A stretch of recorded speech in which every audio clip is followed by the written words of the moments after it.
Hi, ഞാൻ തങ്കി ചേച്ചിയുടെ ഒരു പാചകമാണ് കാണിക്കുന്നത്. തങ്കി ചേച്ചി ബീൻസ് തോരൻ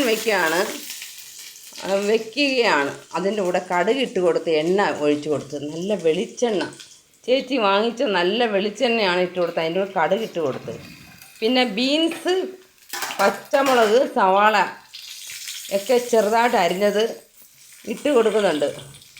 ബീൻസ് തോരൻ വയ്ക്കാത്ത പെൺകുട്ടികൾക്ക് ഇതൊരു പാഠമായിരിക്കട്ടെ.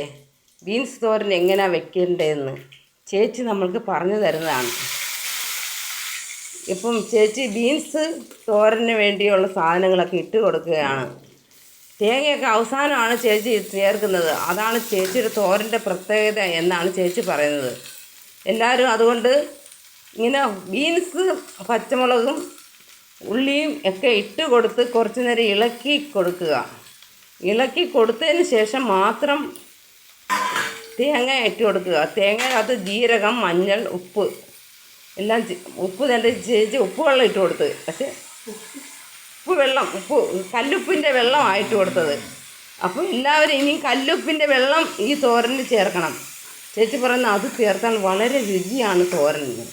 അതുകൊണ്ട് എല്ലാവരും ഇതുപോലെ തോരൻ വയ്ക്കാൻ ശീലിക്കണം. ഇനി തേങ്ങ ഇട്ട് കഴിഞ്ഞിട്ട് ഞാൻ നിങ്ങളെ ഒന്നും കൂടെ കാണിക്കാം. ഇതാണ് തങ്കി ചേച്ചിയുടെ അടുക്കള. ഞാൻ നേരത്തെ നിങ്ങളെ കാണിച്ചിട്ടുണ്ട് തങ്കി ചേച്ചിയുടെ അടുക്കള. പിന്നെ ചേച്ചി ബീൻസ് ഇതേണ്ട ബീൻസ് തോരൻ ഇവിടെ വെച്ച് അതിനകത്ത് ജീരകം, തേങ്ങ, മഞ്ഞൾപ്പൊടി ഒക്കെ ചേർത്ത് ഇട്ട് അധികം വെള്ളം ചേർക്കത്തില്ല. ഒരു തുള്ളി വെള്ളത്തിൽ മാത്രം വേവിച്ചാൽ മതി എന്നാണ് ചേച്ചി പറയുന്നത്. അതുകൊണ്ട് എല്ലാവരും ഇതുപോലെ നല്ല ബീൻസ് തോരൻ ഉണ്ടാക്കണം. പിന്നെ ഇവർ രാവിലത്തെ ബ്രേക്ക്ഫാസ്റ്റ് അരിയുടെ കുഴക്കട്ടയാണെന്ന് പറഞ്ഞ്. ഇത് പാലല്ല, തേങ്ങാപ്പാലിൽ അരിമാവ്, ജീരകവും ഉപ്പൊക്കെ ചേർത്ത് ഇട്ട് കൊടുത്ത് വേവിച്ചെടുത്തതാണിത്. അതുകൊണ്ട് എല്ലാവരും ഇതൊക്കെ തിന്നണം. മുട്ട പുഴുങ്ങിയതും അതിൻ്റെ കൂടെ തിന്നാൻ ആരോഗ്യം ഉണ്ടായിരിക്കും എന്നാണ് ചേച്ചി പറയുന്നത്.